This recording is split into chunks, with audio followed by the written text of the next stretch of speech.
ভগবান শ্রীকৃষ্ণকে যখন অর্জুন বলছেন যে হে মাধব, আমি আমার এই হাত দিয়ে কি করে আমার আত্মীয় স্বজনদেরকে আমি হত্যা করব, আমার যে হাত কাঁপছে, আমি যে কিছুতেই ধনুক ধরতে পারছি না, হে মাধব এ কিসের মায়া, এ কিসের বন্ধন। তখন ভগবান শ্রীকৃষ্ণ অর্জুনকে বলেছেন গীতার 2য় অধ্যায়ের 13 নম্বর শ্লোক অনুসারে, দেহি আত্মার দেহ যেভাবে কৌমার, যৌবন ও জরার মাধ্যমে তার রূপ পরিবর্তন করে চলে, মৃত্যুকালে তেমনি এই আত্মা এক দেহ থেকে অন্য আরেকটি দেহে দেহান্তরিত হয়। ধীর ব্যক্তিরা কখনোই এই পরিবর্তনে মোহমান হন না। অর্থাৎ যেহেতু প্রত্যেক জীবই স্বতন্ত্র আত্মা, তাই প্রত্যেক মুহূর্তেই প্রত্যেকের দেহ পরিবর্তন হচ্ছে, কখনো শিশু রূপে, কখনো যুবক রূপে এবং কখনো বৃদ্ধ রূপে। কিন্তু জীবের প্রকৃত সত্তা জীব আত্মার কোনো পরিবর্তন হয় না। মৃত্যুর সময় এই আত্মা দেহ ত্যাগ করে অন্য আরেকটি দেহ ধারণ করে।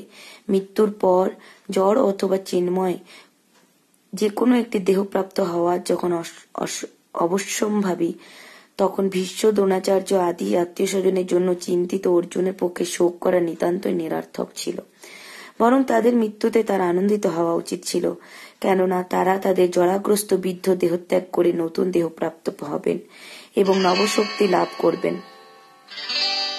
জীবদ্দশায় কর্মফল অনুসারে জীবনের নতুন দেহ প্রাপ্তি হয় এবং নানান সুখ ও দুঃখ ভোগ করে থাকে।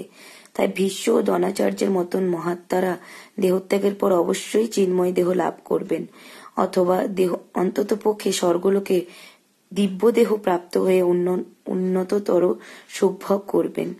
সুতরাং কোনো পরিস্থিতিতেই শোক করার কোনো কারণ নেই। যে মানুষ জীবাত্মা ও পরমাত্মার স্বরূপ এবং পরা ও অপরা উভয়ের প্রকৃতি সম্পূর্ণভাবে অবগত, তাকে বলা হয় ধীর। এই প্রকার মানুষ জড়দেহের পরিবর্তনের জন্য কখনোই শোক করেন না। গীতার আরো শ্লোক অনুযায়ী ভগবান শ্রীকৃষ্ণ বলেছেন যে মনুষ্যের যে দেহ সেটা একটা জড় পদার্থ। তার জীব তখনই হয় যখন তার মধ্যে আত্মার প্রবেশ হয়। তাই যার যতদিন আয়ু সে ততদিনই বাঁচবে, কিন্তু তার আত্মার কখনোই মৃত্যু হয় না। তার যে আত্মা সে সঙ্গে সঙ্গে অন্য জীবন ধারণ করেন। তো ওই জড় দেহ নিয়ে মায়া কাটাতেই ভগবান কৃষ্ণ গীতাতে বলেছেন।